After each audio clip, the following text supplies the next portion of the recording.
Hi, I'm Robin, and this is Wellness Hacker, where we dive into the science of longevity decoded for women. And today I have a mission and I have a little bit of a confession. But first, let's start with a little history. I would say there are basically three men who shaped the modern biohacking and longevity movement. You could call them the godfathers of this world. First, there's David Asprey, and Dave really brought biohacking to the mainstream. He talked about mitochondria before most of us knew what that was. He built Bulletproof, the coffee, the brand, the conferences, and created a culture around upgrading your biology. Cold plunges, sleep optimization, reducing toxins, measuring everything. He made longevity feel actionable, not abstract.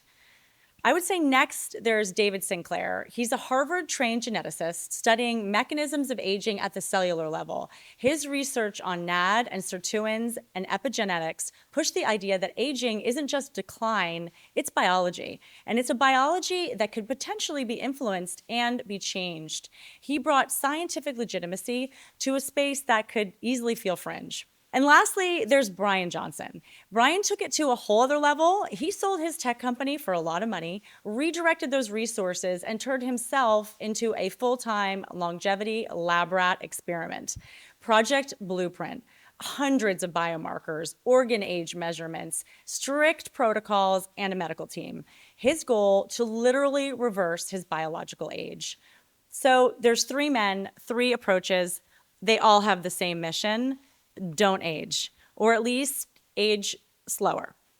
But here's something that I kept noticing. You see, when men talk about aging, they talk about performance, they talk about strength, they talk about cognition, they talk about testosterone. It always involves testosterone measurements. And they talked about longevity metrics. When women talk about aging, we talk about beauty for sure. We talk about our skin, our hair, our jawline, our neck. We talk about brain health, we talk about vitality, and we talk about sex. We as women, we're always told to age gracefully, but that just means look good while doing it. Here's where it gets honest. I recently sat in a plastic surgeon's office. I was so naive. I had gone to this pretty famous female doctor in Beverly Hills. I had wanted to talk about maybe doing a mini lift, not even going under general anesthesia.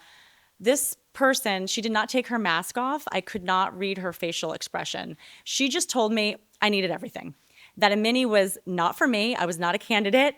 I needed an upper bleph. I needed to do my lids, a lower bleph, a full facelift, a neck lift. And if I wanted to do something about the little thing under my chin, she could add that in for me.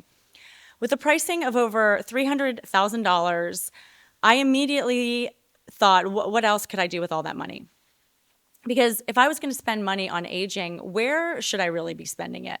And the question became, before I even left, should I spend that money on procedures or should I spend it on biology? Should I tighten the surface or rebuild from the inside? You know, in that moment, sitting in that office is where I got the idea to do this. Because I personally, I don't want to just look younger. I want to be biologically younger. I want to lower inflammation. I want better muscle mass. I know I need that as a woman. I need stronger bones. I've already been working on balancing my hormones. I take bioidentical hormone replacement therapy, and I've got to keep tweaking that. I started a mission about my hair a while ago after I was pregnant with the twins, and I lost a lot of my hair, but I know I can do better. I can get thicker hair. I've also been an insomniac forever, but it's time to take my sleep hacking regime seriously or my brain health will suffer. I know that. And that's another big thing. I really want to keep my cognition. Here I am, I'm 54. I'm a former athlete. I'm a mother of twins, and I know what it feels like to live in a strong body. And I've decided that for this year, I'd like to run an experiment on myself. Before I invest in surgical shortcuts, I'm going to see what happens if I invest in reversing my biology, intelligently, measured, data-backed, but female-specific. And I'm going to see what happens on the inside and what happens on the outside if I do that. I'll dive into fasting, but in a way that respects cortisol and thyroid as it pertains to women. I'll go deeper into strength training for my bone density. NAD, I already do that, but I'll keep data now. I'll dive deeper into peptides, stem cells, hot and cold therapy. And I really want to go to one of those medical longevity spas in Europe, preferably with my husband, but we'll see if he has time for that.